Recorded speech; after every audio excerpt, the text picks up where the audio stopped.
The Texas Chainsaw Massacre was a watershed moment for the horror genre. The film set the archetype that virtually every slasher film that preceded it has followed. Much like the late George Romero, who created an entire subgenre of horror with Night of the Living Dead, Tobe Hooper unquestionably created the modern slasher movie with his 1974 masterpiece.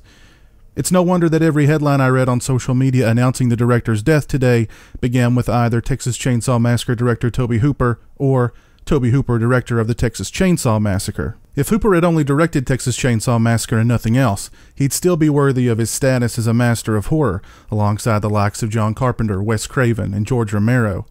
Maybe it's a testament to Texas Chainsaw's power that it overshadows the rest of Hooper's filmography, a career that spanned over 4 decades and included 37 directing credits, or the fact that so many of Hooper's films post-Chainsaw fell victim to bad timing, arbitrary budgets, conflicts with producers, and bad press. It's a shame that so much of his work goes largely unappreciated.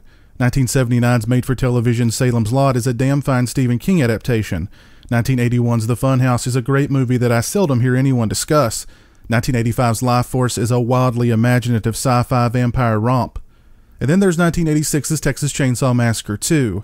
The film was Hooper's response to audiences overlooking the humor in the original film by throwing it, along with buckets of blood and gore, right in their faces.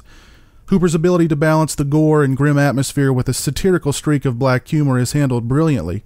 The fact that Chainsaw 2 turned out as well as it did, despite its constant on-set rewrites due to Ken & Film's give and take, mostly take attitude with the film's budget, is a testament to Hooper as a filmmaker. I'm also a big fan of I'm Dangerous Tonight, a television movie starring Anthony Perkins and Matchkin Amick from 1990, the vignette he directed for Body Bags in 1993 starring Mark Hamill, and 2000's fun Nature Runs Amok flick Crocodile.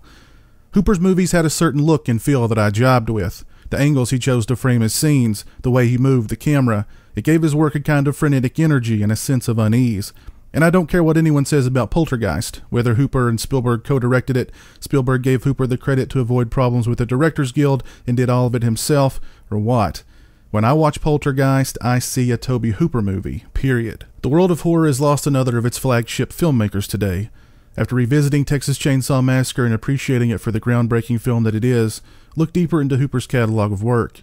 Check out The Funhouse, Life Force, Eaten Alive, Invaders from Mars, Salem's Lot, and Chainsaw 2. I think Clive Barker said it best today on social media in regards to Hooper's passing. The chainsaw is now silent, but it will forever be heard. Indeed. Rest in peace, Tobe Hooper.